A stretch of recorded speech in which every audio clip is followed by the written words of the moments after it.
और दिल यूं बेकरार हुआ है ऐसा।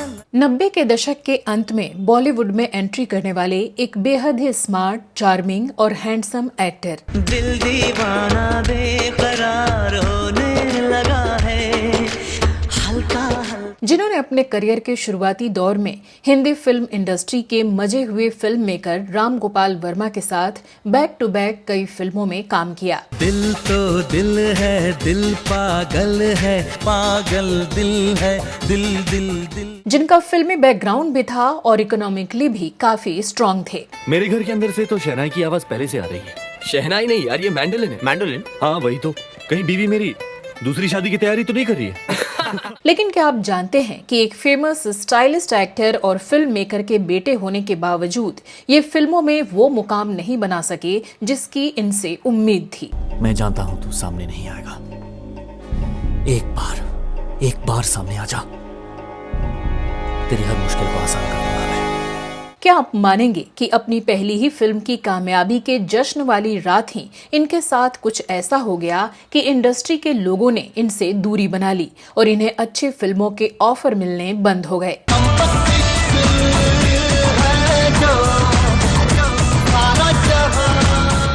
और क्या आप सोच सकते हैं कि इंडस्ट्री के इस सबसे चार्मिंग, स्मार्ट और सेक्सी एक्टर में शुमार अभिनेता के साथ कुछ ऐसा हुआ कि ये फिल्मों से पूरी तरह से दूर हो गए और फिर जब लोगों के सामने दोबारा आए तो इन्हें देखकर इनके फैंस के साथ साथ इंडस्ट्री के सभी लोग भी हैरान रह गए। तो क्या थी इनकी जिंदगी की वो घटनाएं जिसके चलते ये अपने पिता की तरह फिल्मों में करियर नहीं बना पाए और गुमनामी में खोकर रह गए?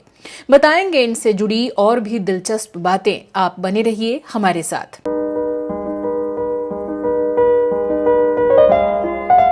मैंने जिसको चाहा मिल गया।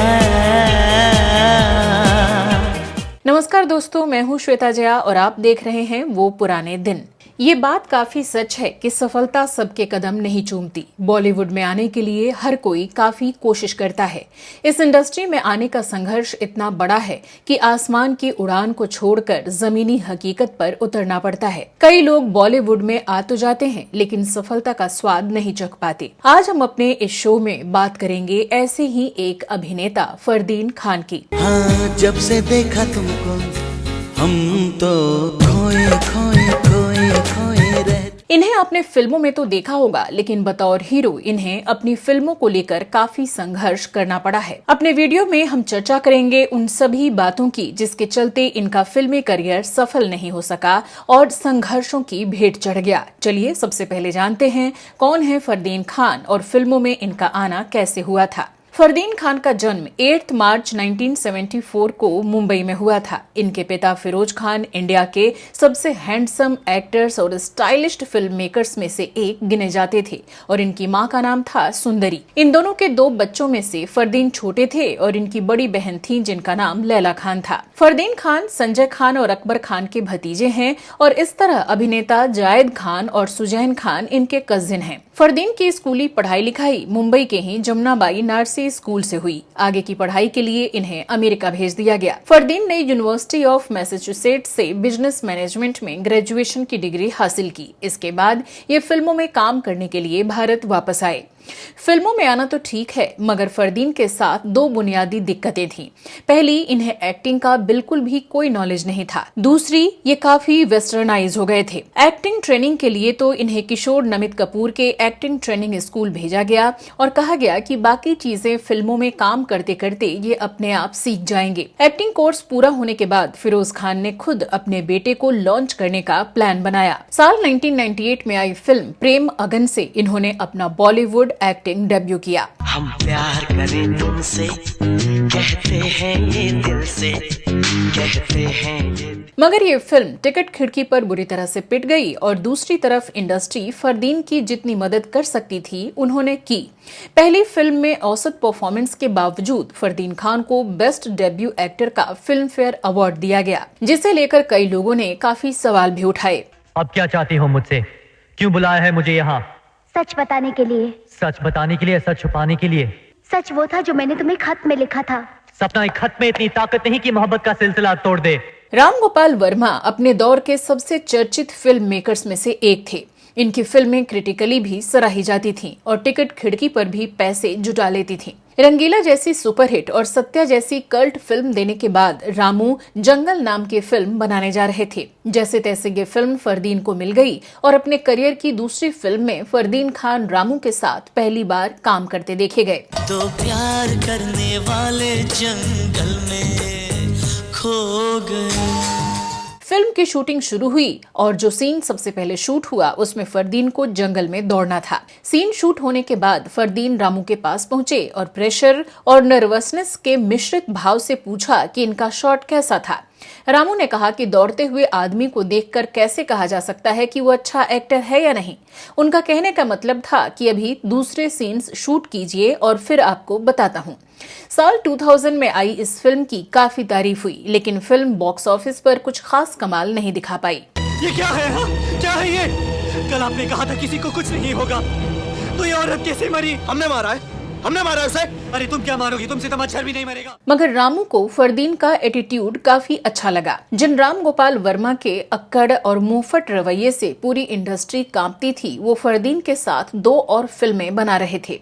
पहली फिल्म थी रोमांटिक थ्रिलर प्यार तूने क्या किया। प्यार तूने क्या किया, ए प्यार साल 2001 में राम गोपाल वर्मा के प्रोडक्शन में बनी इस फिल्म को रजत मुखर्जी ने डायरेक्ट किया था। ये फिल्म फरदीन खान के करियर की पहली क्लीन हिट फिल्म साबित हुई। मुझको खुदा ने दे दिया प्यार तेरा जो साथिया मानो जो। रामू के प्रोडक्शन में फरदीन को लेकर बनी अगली फिल्म थी लव के लिए कुछ भी करेगा। पिएगा मरेगा, मरेगा, करेगा भरेगा, भरेगा। इसी साल आई इस फिल्म को शूल फेम ईश्वर निवास ने डायरेक्ट किया था। इसे इंटरेस्टिंग कॉमेडी फिल्म की तरह देखा गया, लेकिन अफसोस ये फरदीन के करियर के लिए कुछ खास मददगार साबित नहीं हुई। अगर मुझे ये नौकरी नहीं मिली तो मूर्ति अंजलि की शादी कहीं और कर देगा। राहुल, अंजलि किसी और के साथ शादी नहीं करेगी। पता है, लेकिन तू मूर्ति को जानता है ना, वो कुछ भी कर सकता है। अंजलि मेरे बिना नहीं रह सकती हैरी, और मैं भी। इसी साल इनकी एक और फिल्म हम हो गए आपके भी बॉक्स ऑफिस पर रिलीज हुई, लेकिन अफसोस ये फिल्म भी कुछ खास कमाल नहीं दिखा पाई। पहली बार दिलियों बेकरार हुआ है ऐसा। इनकी फिल्मोग्राफी की चर्चा आगे करें इससे पहले चलिए जानते हैं उस घटना को जिसके चलते इनसे फिल्म इंडस्ट्री के लोगों ने तब दूरी बनानी शुरू कर दी थी और इसी वजह से इनके करियर को काफी बड़ा नुकसान हुआ। फरदीन के लिए करियर वाइज सब कुछ ठीक ठाक ही चल रहा था। इनकी बैक टू बैक फिल्में पिट रही थीं, मगर पहली फिल्म सफल हुई थी और फरदीन के लिए अभी आगे बहुत रास्ते तय करने बाकी थे। फरदीन के लिए आफत तब आ गई जबकि मुंबई में फिल्म प्यार तूने क्या किया की सक्सेस पार्टी चल रही थी। फैमिली के साथ डिनर वगैरह करने के बाद देर रात फरदीन अपनी कार लेकर जुहू साइड निकल गए। वो वहाँ एक पेडलर से नशीली दवाइयां खरीदने पहुंचे थे, मगर मुलाकात से पहले वो पास के एटीएम गए और पैसे निकालने की कोशिश में कार्ड मशीन में फंस गया। 5 मई 2001 की सुबह 3 बजे नारकोटिक्स कंट्रोल ब्यूरो ने फरदीन और इनके पेडलर को नशीली दवाइयों की खरीद फरोख्त करते रंगे हाथों पकड़ लिया। बताया जाता है कि फरदीन उस पेडलर से 1 ग्राम कोकीन लेने गए थे, जिसकी कीमत तब 2500 रुपए हुआ करती थी। उसी के लिए कैश निकालने फरदीन एटीएम गए और वहीं से ये सारा कांड हो गया। एनसीबी इन्हें उठाकर पूछताछ के लिए साथ ले गई। फरदीन से देर रात तक पूछताछ की गई। इस दौरान फरदीन ने ये बात कबूली कि वो नियमित रूप से नशीली दवाइयां लेते थे। जब इनसे इसके पीछे की वजह पूछी गई तो इन्होंने कहा कि ये फिल्म बिजनेस में है और रात को सोने में देरी हो जाती है, मगर फिल्मों की शूटिंग के दौरान इन्हें फ्रेश दिखना होता है, इसलिए ये नशीली दवाइयों का सेवन करते हैं। मार्केट इन अफवाहों से गर्म था कि फरदीन ने फिल्म इंडस्ट्री के 6 और लोगों के नाम बताए हैं जो नशीली दवाइयां लेते हैं, मगर पूछताछ में जुड़े ऑफिसर्स ने इन खबरों को निराधार बताया। पुलिस मुख्यतः इस मसले की जांच कर रही थी कि फरदीन सिर्फ यूजर हैं या ये नशीली दवाइयां दूसरे लोगों तक पहुंचाने का काम भी करते हैं, मगर छानबीन के बाद पता चला कि ये महज एक यूजर थे। फरदीन के खिलाफ कार्रवाई इसलिए नहीं की जा सकी क्योंकि इनके पास से कोई नशीली दवाई बरामद नहीं हो सकी थी, तो इन्हें अस्पताल में डी एडिक्शन कोर्स करवा के छोड़ दिया गया। चलिए अब आगे बात करते हैं इनके आगे की फिल्मोग्राफी की।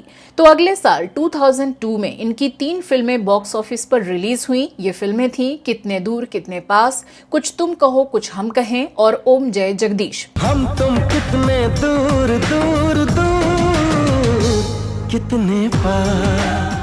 फिल्में सफल ना होता देख एक बार फिर इनके पिता फिरोज खान ने इनके लिए एक और फिल्म बनाई जानशीन। दिल दीवाना बेकरार होने लगा है हल्का साल 2003 में आई ये फिल्म अपने समय में थोड़ी नई किस्म की फिल्म थी। इस फिल्म के बाइक रेसिंग सीक्वेंस काफी खूबसूरत तरीके से फिल्माए गए थे, जिनकी तारीफ भी हुई। मगर ये फिल्म भी बॉक्स ऑफिस पर कोई खास कमाल नहीं दिखा सकी और फ्लॉप ही रही। तेरी चाहत में पागल हूँ, दीवाना हूँ, मैं दीवाना हूँ, कहूँ मैं क्या करूँ। इसी साल इनकी 2 और फिल्में खुशी और भूत भी आईं, लेकिन कोई भी फिल्म बॉक्स ऑफिस पर सफल नहीं हो सकी। मिली तो ये जाना दीवाना मैं तेरा। इसके बाद फरदीन को लगने लगा कि इनकी फिल्में बॉक्स ऑफिस पर तो कुछ कमाल नहीं कर पा रही, तो क्यों ना क्रिटिकल अक्लेम फिल्म में किस्मत आजमाई जाए। इसलिए इन्होंने गोविंद निहलानी डायरेक्टेड फिल्म देव में काम किया। क्यों मदद करूं मैं पुलिस की? उन लोगों को तो माँ की कोख से बाहर आते ही गद्दार और देशद्रोही मान लिया जाता है। दर्दी की आड़ में छिपी आपकी असलियत आखिर सामने आ ही गई। इस फिल्म में अमिताभ बच्चन, ओम पुरी और करीना कपूर के साथ फरदीन भी नजर आए, लेकिन अमिताभ बच्चन के स्टार पावर के बावजूद ये फिल्म बॉक्स ऑफिस पर नहीं चल सकी। कुछ बेवकूफ लोगों के कारनामों को बहाना बनाकर हमारी पूरी कौम को निशाना बनाया जाए, हमारे घर फूंक दिए जाए, सैकड़ों को जिंदा जलाया जाए। इसी साल इनकी शाहिद और करीना कपूर के साथ फिल्म फिदा भी रिलीज हुई, लेकिन ये फिल्म भी बॉक्स ऑफिस पर औंधे मुंह गिर पड़ी और इन्हें कोई फायदा नहीं हुआ। मैंने जिसको चाहा मिल गया।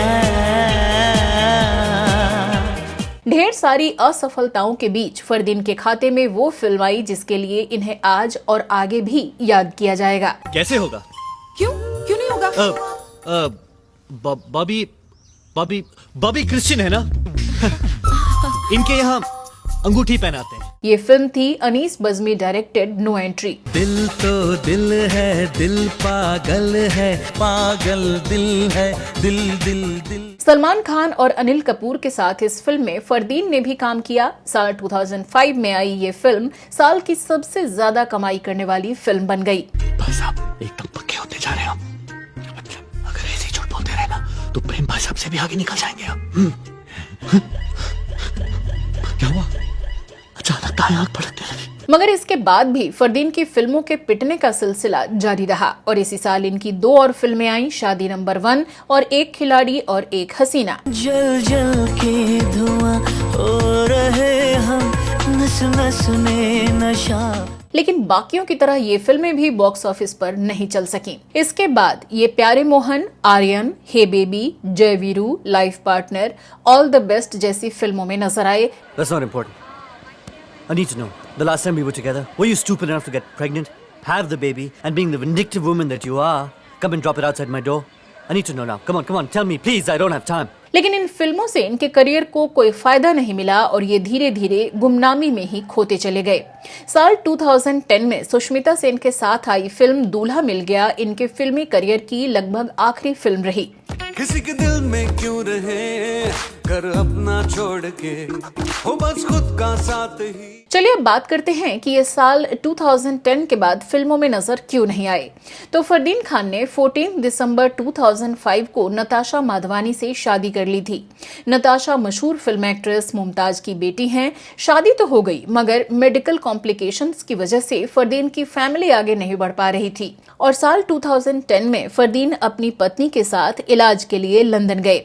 इन्हें लगा 2-3 साल में इनका वहां का काम हो जाएगा और ये वापस भारत आकर फिल्मों में दोबारा एक्टिव हो जाएंगे। वहां IVF की मदद से फरदीन को एक बेटी पैदा हुई। उसकी देखरेख में समय जाने लगा और इसके कुछ सालों बाद ये एक बेटे के भी पिता बने। पिता का दायित्व निभाते हुए ये अपने बच्चों को समय देने में लंदन में ही बिजी रहे और इस दौरान रियल एस्टेट बिजनेस में वहीं लग गए। इनका बिजनेस हालांकि सही चल रहा था, इसलिए फिल्मों में आने की कोई खास मजबूरी या जल्दी मिलती नहीं थी। हाँ, बिजनेस के चक्कर में इन्हें मुंबई आते जाते रहना पड़ता था। फरदीन का ये अनप्लैंड ब्रेक कब 13 साल लंबा हो गया, इन्हें खुद भी पता नहीं चला। फरदीन खान लंबे समय बाद 2016 में वापस मीडिया की नजरों में आए, जब इनकी एक तस्वीर सोशल मीडिया में सामने आई। हालांकि इसके बाद लोग इन्हें ट्रोल करने लगे, क्योंकि इन तस्वीरों में फरदीन का वजन काफी ज्यादा बढ़ा हुआ नजर आ रहा था। इन तस्वीरों को देखकर इनके फैंस को यकीन नहीं हो पा रहा था कि ये वही स्मार्ट और डैशिंग से दिखने वाले फरदीन हैं। खैर, इसके बाद पिछले दिनों में दुनिया भर में फैले कोरोना वायरस पैंडेमिक की वजह से लगे लॉकडाउन के दौरान फरदीन लंदन में ही फंसे रहे। इस दौरान इन्होंने पूरे 10 महीने लंदन में गुजारे। बकौल फरदीन लंदन में एक साथ इतना लंबा समय इन्होंने इससे पहले कभी नहीं गुजारा था, क्योंकि बीच बीच में ये मुंबई आते जाते रहते थे और अपना बिजनेस यहीं से संभाल रहे थे। मगर इन्हें इसका फायदा भी मिला। इन्होंने लॉकडाउन के 6 महीने में अपना वजन 18 किलो कम कर लिया। लॉकडाउन खत्म होने के बाद इन्हें इंडिया में casting director turned film maker Mukesh Chhabra के ऑफिस से निकलते हुए स्पॉट किया गया। इन तस्वीरों में फरदीन काफी फिट नजर आ रहे थे। अटकलें लगने लगी कि फरदीन अब फिल्मों में वापसी करने वाले हैं। ये बात सही साबित हुई और इन दिनों फरदीन खान संजय गुप्ता के प्रोडक्शन में बन रही फिल्म विस्फोट में काम कर रहे हैं। Big Bull fame Kookie Gulati directed इस फिल्म में फरदीन के साथ रितेश देशमुख और क्रिस्टल डिसूजा भी नजर आने वाले हैं। Visfot Venezuelan film Rock Paper Scissors की ऑफिशियल रीमेक है और साथ ही ये संजय लीला भंसाली की अपकमिंग फिल्म हीरा मंडी में भी काम कर रहे हैं। बात करें इनकी इनकम और प्रॉपर्टी की, तो शुरुआत में फरदीन खान की कमाई का मुख्य जरिया फिल्में और विज्ञापन ही थे, लेकिन बाद में इन्होंने साल 2012 में गोदरेज प्रॉपर्टी के साथ 100 करोड़ की एक बहुत बड़ी डील साइन की। रिपोर्ट्स के मुताबिक फरदीन खान की टोटल नेटवर्थ 290 करोड़ रुपए से भी ज्यादा की बताई जाती है। मीडिया रिपोर्ट्स के अनुसार फरदीन के पास बेंगलुरु में 100 बीघा जमीन के साथ एक आलीशान फार्म हाउस भी है। इनके फार्म हाउस पर बहुत सारे घोड़े हैं, जहां पर फरदीन अपने हॉर्स राइडिंग के शौक को पूरा करते हैं। बात फरदीन खान के कार कलेक्शंस की करें तो इनके पास BMW के साथ मर्सिडीज बेंज भी मौजूद है। इसके साथ फरदीन खान के पास मुंबई में करोड़ों की कीमत का शानदार घर भी है। दोस्तों, हम उम्मीद करते हैं कि फरदीन अपने नए लुक के साथ एक बार फिर धमाकेदार वापसी करेंगे और अपने अभिनय से दर्शकों का मनोरंजन करेंगे। इनके आगे के प्रोजेक्ट्स के लिए इन्हें ढेर सारी शुभकामनाएं। तो दोस्तों, आज के लिए बस इतना ही। आपको फरदीन खान की कौन सी फिल्म या कौन सा किरदार सबसे ज्यादा पसंद है, हमें कमेंट बॉक्स में लिखकर जरूर बताइएगा। और साथ ही, क्या आपको लगता है कि अपने करियर को अपने पिता के जैसी ऊंचाइयों तक ये ले जाने में क्यों असफल रहे, ये भी लिख डालिएगा।